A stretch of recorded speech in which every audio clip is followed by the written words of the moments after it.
Hello captains and welcome to this review of Thranda's Quest Kodiak version 1.5 with the additional expansion pack, which among other things includes an amphibian, a ski, a cargo version and a tundra version. Now this aircraft has been around for quite some time, but now it's received a major update with lots of fixes, optimizations to decrease CPU load, additional features, and now also updated to fully work with X-Plane version 11.10. It's the idea that we are going to take a short flight from St. Martin, Princess Juliana International to St. Barts, Gustav III Airport, which in itself is quite a challenging airport. On the way we'll be talking about some of the new features introduced to this aircraft with this update. One thing that's been updated is the PBR, or physical based rendering materials, which have been fine-tuned inside out. It was looking good before, but now with the new PBR, as you can see, it looks absolutely amazing. Everything has been modeled into a very high detail with materials looking extremely realistic. As you can easily see here, the leather on the yoke actually looks like real leather and metal looks like metal. Absolutely beautiful. Let's now have a look at the options menu. Among other things, we will find a new and very welcome feature, an option to start up running, which can be set to on and off. This option, as I'll show you in just a minute, will immediately reset the aircraft to the desired condition, provided the aircraft is stationary on the ground like now. Other things updated is the audio, which has been completely reauthored as FMOD sound, which will also be evident in just a second. For those of you who haven't seen the aircraft before, let's just quickly click through the options menu just to get an idea what's underneath. One of many innovative features of Thranda's Quest Kodiak, although not new, but even so worth mentioning, is the electric tug that enables you to push your aircraft around with your joystick and your rudder pedals. Very clever, right? Another awesome feature, which is not new either, is the dynamic livery generator. Here you can either switch between the usual painted liveries, or you can create your own by changing the color of different parts of the aircraft. If we click apply, our aircraft will change to the created dynamic livery, but let's just keep the one we already have. We have weight and balance, with the option to add a cargo pod and to change the weight distribution around the aircraft. Different camera angles, audio options, and options to add skis, change between regular and tundra tires, between the cargo variant, and to change between the two different interiors. Okay, let's get this aircraft started. Here let's go for the easy way and try one of the new features. Really helpful if you're going to get off the ground in a rush. Now let's just configure the GPS.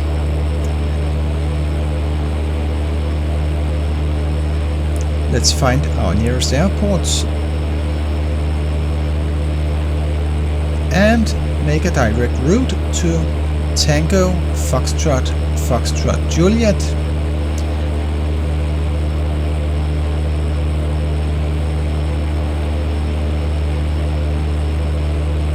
Let's set the altimeter. Here I'm using the weather briefing feature of Xenviro. Let's just get rid of the PFD, click refresh and find the barometric pressure. QNH is 1015. Let's pop up the PFD once again and just change the altimeter units from inches mercury to hectopascal. That is done under PFD and altimeter units. And let's set the altimeter to 1015.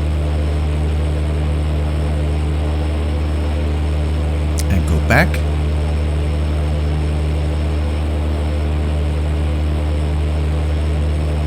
Lights are set for takeoff, flaps are set, so let's get out.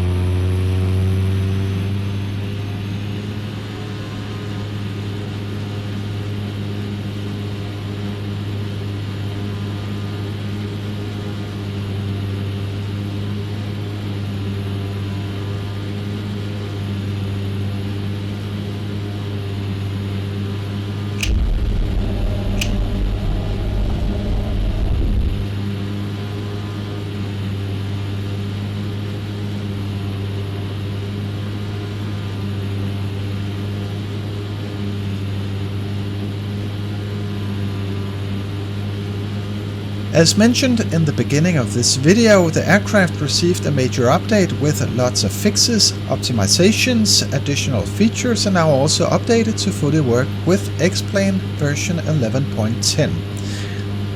This means that the entire flight dynamics and ground handling has been recalibrated to match the flight and ground physics in the latest version of X-Plane.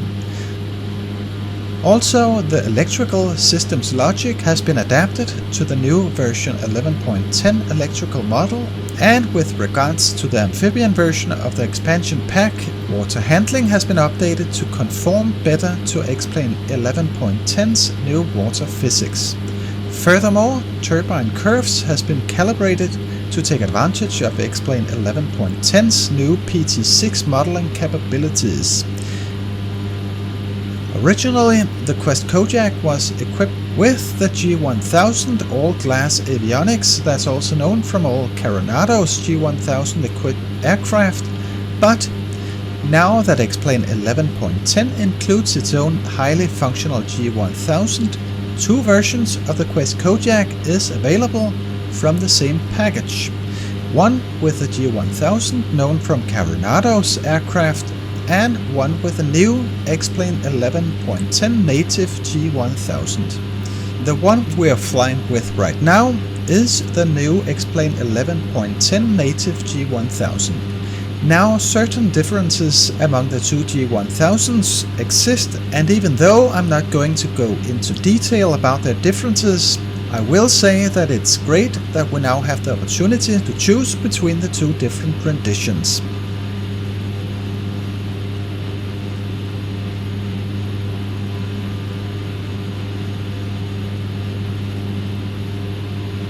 With this update comes also some really neat features, such as the ability to save various preferences such as weight units, fairings, shocks, etc.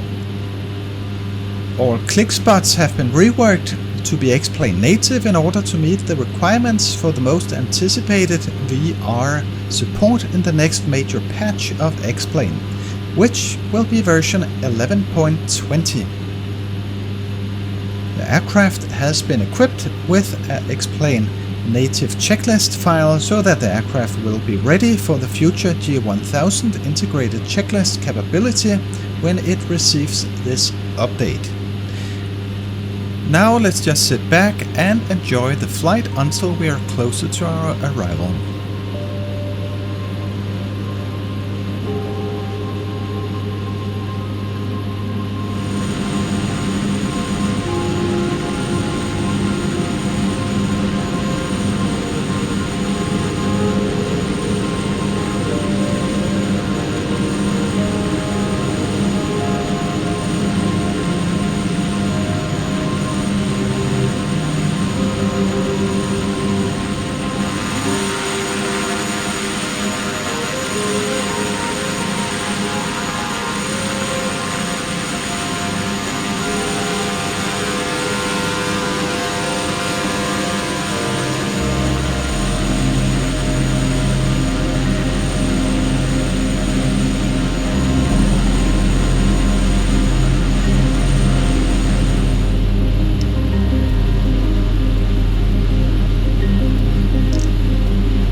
Okay folks, let's get ready for our arrival into St. Barts, where we'll be coming in over the hill to runway 10.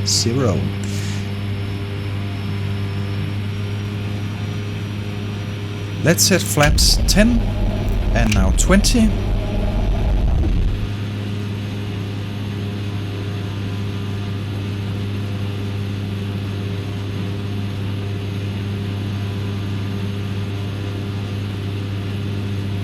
Let's set full flaps and try to come in as slow as even possible, so that we don't end up in the water on the beach at the end of the runway.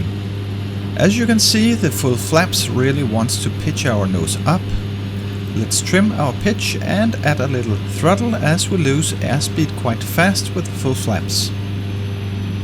There we have it. I don't know if you're beginning to be able to spot the runway behind the hill. So let's just align with the runway, while we still make sure to descend and keep an acceptable airspeed around 80 knots.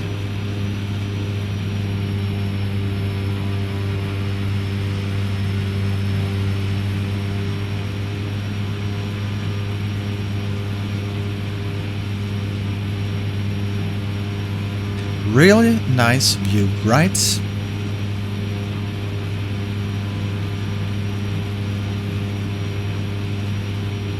By the way, the St. Barts scenery is from Nimbus Simulations, just in case you're wondering.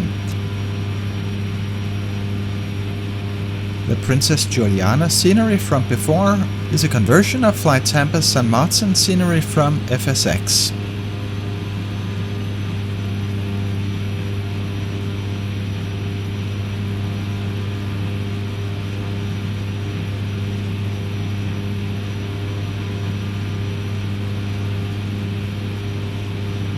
We're getting closer.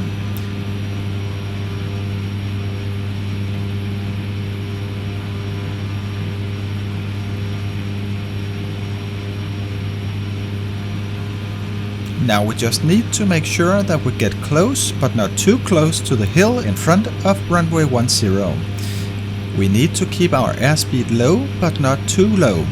A stall here would be catastrophic.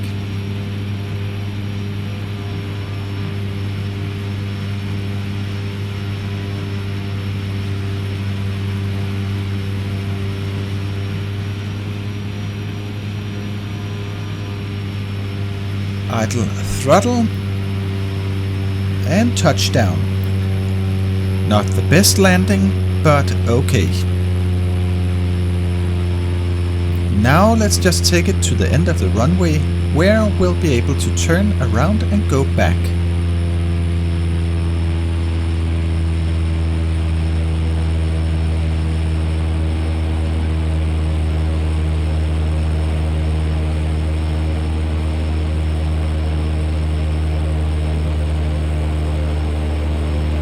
Now we just need to find our exit and vacate the runway.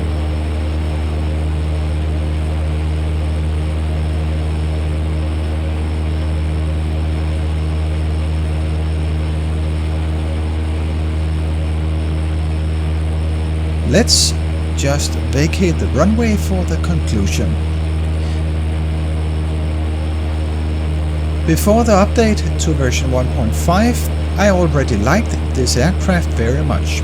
Therefore, it's no surprise that the update, with a lot of fixes, additional features, PBR fine-tuning, sound upgrade to FMOD, and most importantly, the updated handling to work with X-Plane 11.10 is very welcome.